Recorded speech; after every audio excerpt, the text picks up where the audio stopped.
It's HPR, All Things Considered, and I'm Dave Lawrence.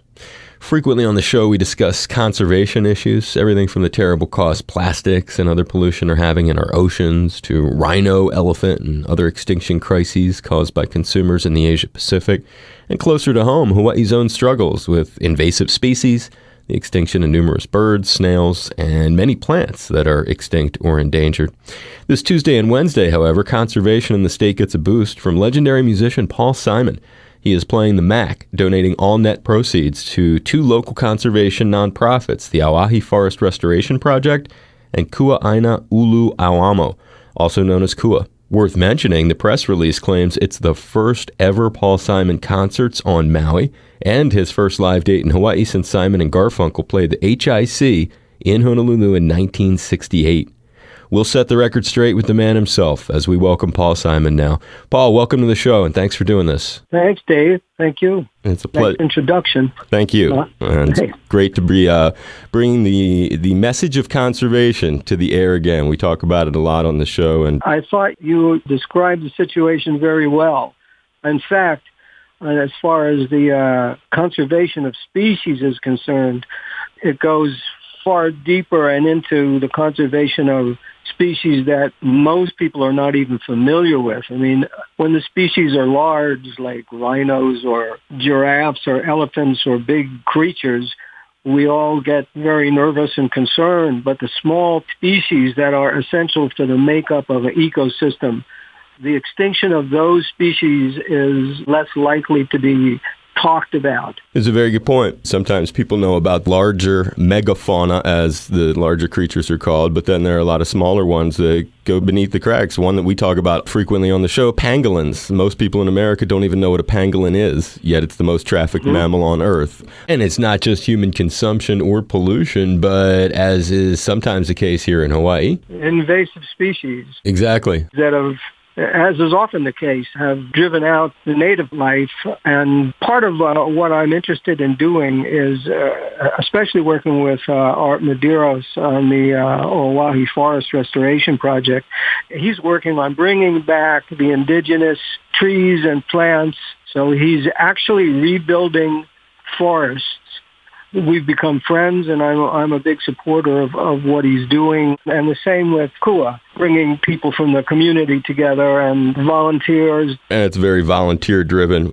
From the press release, it sounds like you've been spending some time over there, kind of set the stage for how it is that this guy who's never played on Maui suddenly has all this interest in protecting the forest over there and so much knowledge about it. Well, my intense interest in the subject really comes from E.O. Wilson, Ed Wilson, who has a foundation called the Half Earth Foundation. And I started supporting them about 4 years ago. I did a tour and I gave all the proceeds to his foundation. There were other organizations that I became involved with, the Nature Conservancy.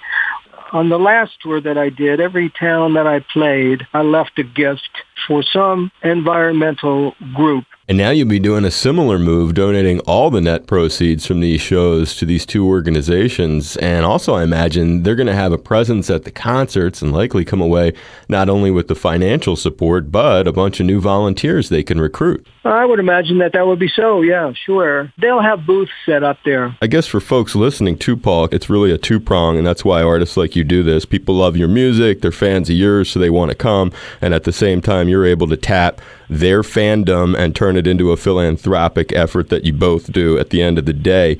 How does your musical repertoire work into a very special event like these two shows? I haven't performed since I stopped last year, so essentially I'm drawing on the same material that I used on the last tour.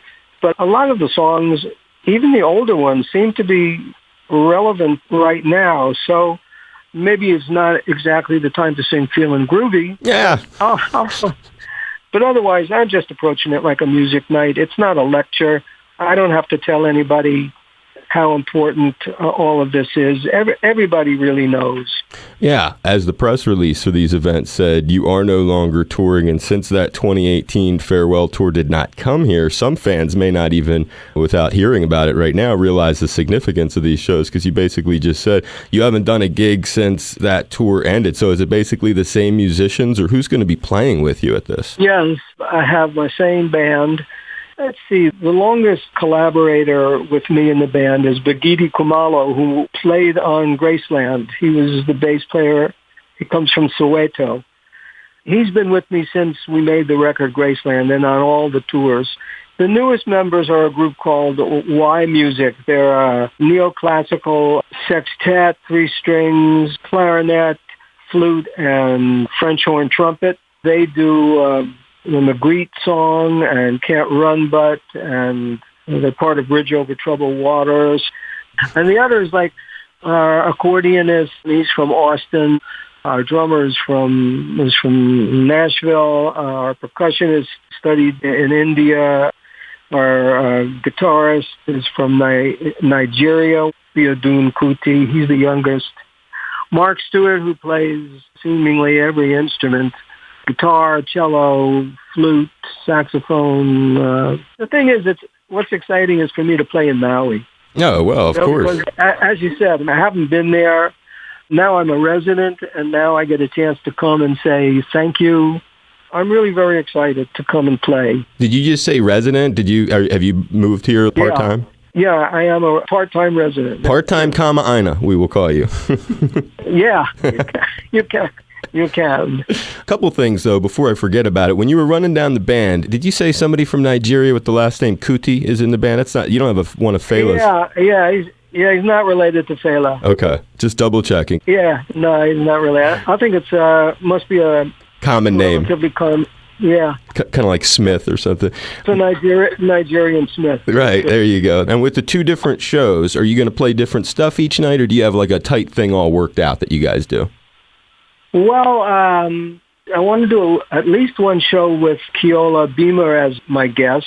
Wow! And the other show, if Edie and I can learn a song, we'll do something. That's hip. And Edie coming along, posting about Edie Brickell, who had that massive late '80s hit, "What I Am." Right. What I Am. Are you not going to break that thing out, Paul, or what? No, okay. She wouldn't let me. All right. You mentioned something else really important about these shows. When it comes to all those other musicians who live over there and maybe coming out for the gig, or maybe you've got more surprises up your sleeve, but who might show up? I don't know who's on the island then, Alice Cooper's there, Steven Tyler, Pat Simmons from the Doobies, Michael McDonald. Pat Simmons and Michael McDonald are friends, but I don't know if they're there then. Willie lives there, and Sammy Hagar. I don't know Sammy Hagar. Well, now's a good time to get to know him. Carlos Santana, he lives there. Oh, wow, that would be fabulous. But again, I don't know if they're there, but if they're there and they show up and, they sure can play. So, anything is possible. The only thing is like we get there and I've only got just the sound check to rehearse. Yeah. But, with those people, you could just sort of leave them alone and let them play. It's great that you got the Keola Beamer sitting in with you. Any other scheduled little surprises like that you're holding back on? If I told you, it wouldn't be a surprise. Exactly, right.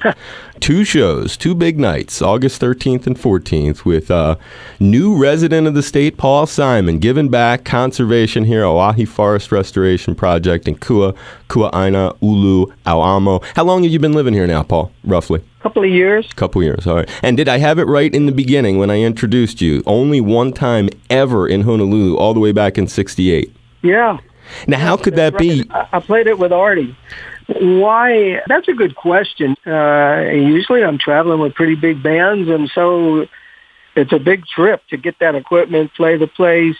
Here I'm on Maui because that's where I live. So it's about Maui. Of course, it's generally about the conservation in Hawaii, but it's a way of me saying thank you. Right on. It's Paul Simon. He's Tuesday and Wednesday at the MAC. All net proceeds going to local conservation, the Oahe Forest Restoration Project, Kua'aina, Ulu, Auamo, Kua, and giving you big hugs, Paul. High fives. Thanks for doing this, brother. I appreciate you being on, too. Yeah, that was fine. Thanks, Dave. Thank you.